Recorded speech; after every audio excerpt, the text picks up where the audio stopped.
Belen welcomes new teachers after 7 months of quarantine. Parents found themselves with no one around. As students start to go back to school, will virtual learning be a way of the past? I'll listen more starting right now.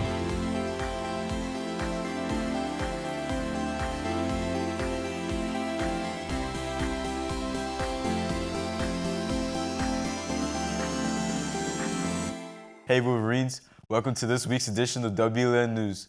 I'm Isaiah Fuller, and every year we are blessed to have new teachers join our Belen family. And this year, we are fortunate to bring in 6 new teachers. Nick Diaz has more. 6 new teachers were welcomed into the Belen family this year. Ms. Gomez and Ms. Varela of the Social Studies Department, Mr. Langsig and Mr. Terzuli of the Theology Department, and Ms. Mederos and Ms. Pons of the World Languages Department. Being new in a school can be challenging, and it was even more challenging for these new teachers as they began the semester virtually. A big part of being a teacher is developing relationships with your students, and for a new teacher, it is also about settling in and feeling welcomed into your school. Distance learning has been tough. It's never going to be the same as being in class. It's harder to make the connections with students, and especially as a new teacher, it's hard because I don't know anyone yet. But I'm very grateful. Most of everyone has been incredibly nice. Most of the boys, it was like immediate, a connection, a relationship. We were able to make fun of each other. We were able to just get along from the beginning. I think it's also fun because I teach government, so we get to talk a lot about the issues that are happening today, and you guys being so connected on social media and through other outlets, it makes it a little bit easier. As far as the Belen community, I am so grateful. Everyone has been incredibly kind, really helpful. Like today, a little middle schooler asked me where the V section was. I don't know, I'm new. He's assuming that as an adult, I am somewhat knowledgeable. I'm not. So I had to ask some of my students for help, and they helped right away. So it's just really nice being in a community that is so family oriented, so friend oriented, and just so willing to help all the time. These 6 new teachers look ready to get to know their students in person through hybrid, and the Belen family is ready to give them a warm welcome. For WBLN, I'm Nicholas Diaz. Thank you, Nick. You probably have not been thinking about this, but for the last 7 months, we have been in quarantine, at home, and something as simple as going to school feels like a new challenge. How do parents feel about bringing their kids back to school? Santi Ariza has the answer. Starting on September 17th, Belen Jesuit began the hybrid module, where half the students would actually learn on campus. After 6 months of being stuck at home, parents will actually know what it feels like to have an empty house during the day again. Many have mixed feelings about the whole idea, so some students are just staying fully virtual, but I'm happy that Brian's going back to school based on our personal situation, but I can understand other families that are concerned, especially if they have anyone in their household that is high risk, or if they have elderly parents. So I think it's a family situation that everybody just has to consider, since we don't really know the impact of the virus. Hi, so I am very happy that the kids are out of the house and back in school. I don't think it was natural for them to be here all the time anyways. Kids have to be around other kids their age, and being here was just not healthy. So I'm very happy that they are out of the house and back at school. during this pandemic, all we can do is try to stay positive and hope everything will end up going back to normal as soon as possible. For WBLN, I am Santiago Ariza. Thank you, Santi. One of the problems brought by the pandemic has been online education to kids across the country. Due to most universities and schools relying on virtual learning, will Belen have a virtual presence after the pandemic? Hugo Dorder has more. As many students have ended their time in virtual school and have begun the hybrid module, the question is, has Belen thought of maybe introducing online classes in addition to in-person classes? As we transition into hybrid from distance learning, obviously some students are still at home learning virtually, and others are here in class. So the question comes up, is this something we would like to do in the future? And you know what, it's one of the things that we're going to evaluate as time goes on. Maybe there's a specific type of course that we can offer online as an elective that students could take at different times of the day or on a weekend. So, you know, there are different possibilities that open up, but we definitely will evaluate how effective virtual learning is for us. But there's nothing better than being here at school, obviously. So we would always have that presence here, that in class teaching going on, and then perhaps there'll be something that we can offer online as an additional elective. During this time of pandemic, we as a preparatory school must also prepare ourselves for college. So at the end of the day, a lot of Belen students, once they leave Belen, will be exposed to online classes, especially since many of our students head to University of Florida, Florida State University, FIU, UCF. Those larger state universities tend to offer online classes anyway, especially in the beginning, because classes are larger in size. So I think for the purpose of getting in that mode and getting used to these types of classes so that you're more prepared for college, it would be beneficial for students to still experience an online presence here at Belen after COVID. During this time of pandemic, we must take everything day by day and take the proper precautions. For WBLN, I'm Hugo Dorta. Thank you, Hugo. Due to the unfortunate passing of Justice Ruth Bader Ginsburg, there's a heated debate on Capitol Hill on whether President Trump should make an appointment for her seat. When a Supreme Court justice is sworn in, they keep that position for life. So when the president has the task to swear in a new judge, it is a huge deal. After the unfortunate passing of Ruth Bader Ginsburg on September 18th, there has been very controversial debates on Capitol Hill on whether President Trump should appoint a new judge before he goes through election. However, it is a notion that the next president should swear in the new judge. This was because of the death of Justice Scalia back in 2016, and Senator Lindsey Graham was quoted on TV saying that the next president should swear in the new judge. And if Ted Cruz or Donald Trump get to be president, they've all asked us not to confirm or take up a selection by President Obama.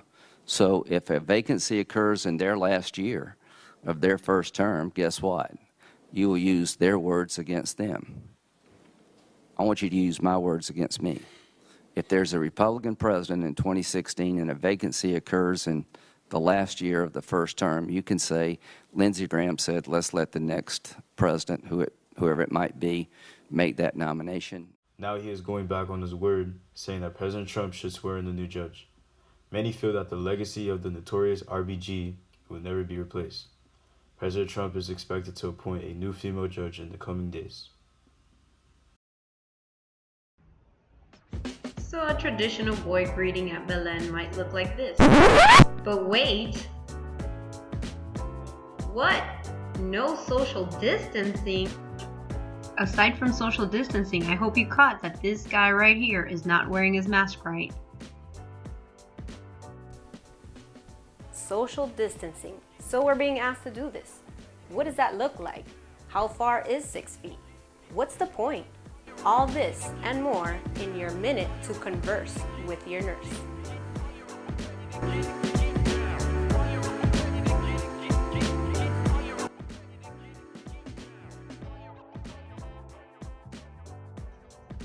So the Center for Disease Control says social distancing means putting space between yourself and others.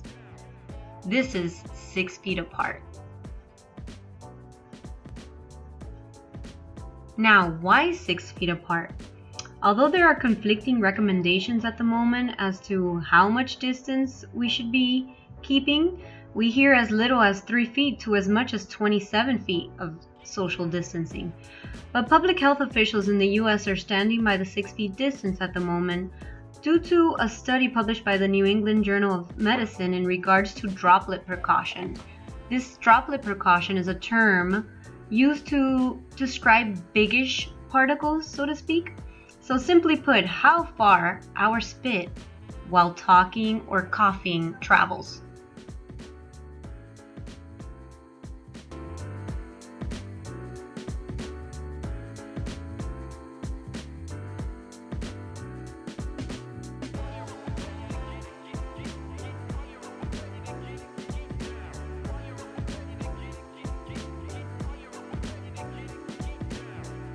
So please keep our schools safe, social distance whenever possible, And make sure you're wearing your mask correctly and hand washing. Those are the 3 things that are gonna help us keep everyone safe. AMDG, boys.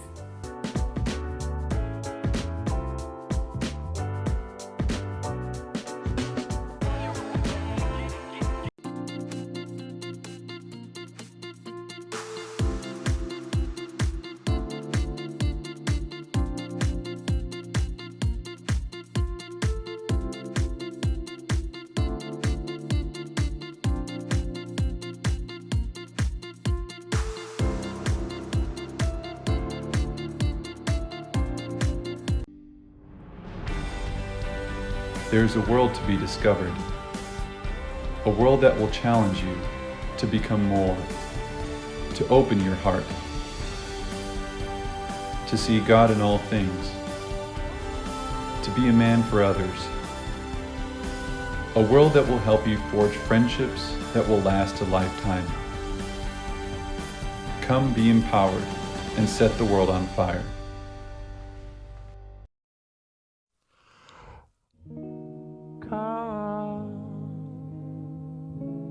Come on, you think you drive me crazy. Well, come on, you and his army, you and your cronies. You forget so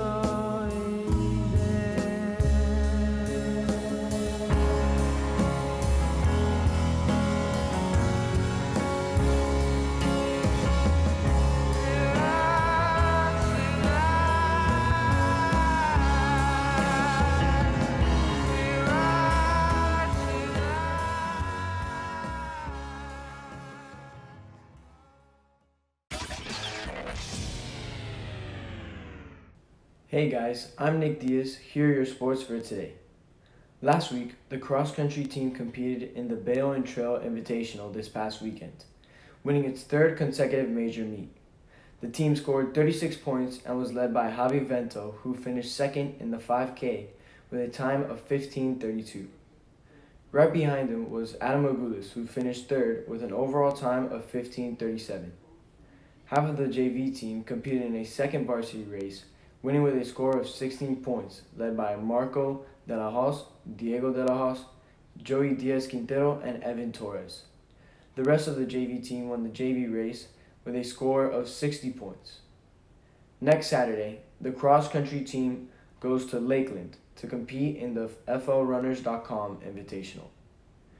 Your Wolverine golf team hit the links at the annual Jenkins Invitational in Lakeland this past weekend. The conditions were wet and windy, with gusts of 30 miles per hour. A total of 15 teams with 74 golfers competed. Team 1 finished in 4th place overall, led by 8th grader Lorenzo Rodriguez. Going into the turn, Lorenzo was -1 and the overall leader. He struggled a bit coming home, but ended the event with a top 5 finish. Junior John Bohaj had a great round, going at +1 after 14, but got tangled up on the second to last hole. He still managed a great round and finished in the top 10. Rounding out Team 1 were juniors Sebastian Barcia and Carlos Perez-Abreu, and sophomore Adrian Rodriguez.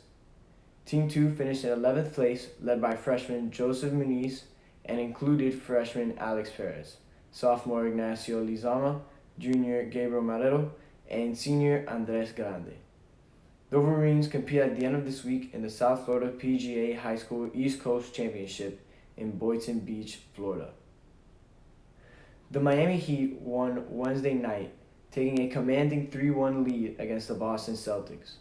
The team was led by Tyler Hero with 37 points, 6 rebounds, and 3 assists. They hope to close out the series in Game 5 this Friday at 8:30 p.m. Eastern Time.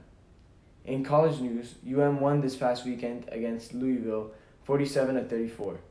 Derek King led the team, throwing 18 for 30 for 325 yards to go along with 3 touchdowns. Cameron Harris led the team in rushing with 9 carries for 134 yards and a touchdown. They face rival Florida State this Saturday at 7:30 p.m. Eastern Time. And last night, your Miami Dolphins won against the Jacksonville Jaguars 31-13. Ryan Fitzpatrick led the team, throwing 18 for 20 for 160 yards and 2 touchdowns. They face the Seahawks next week and hope to capitalize on their dominating win.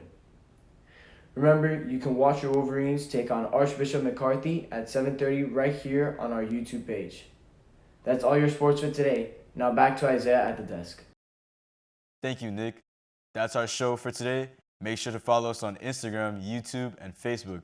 From everyone, stay safe and stay golden, Wolverines.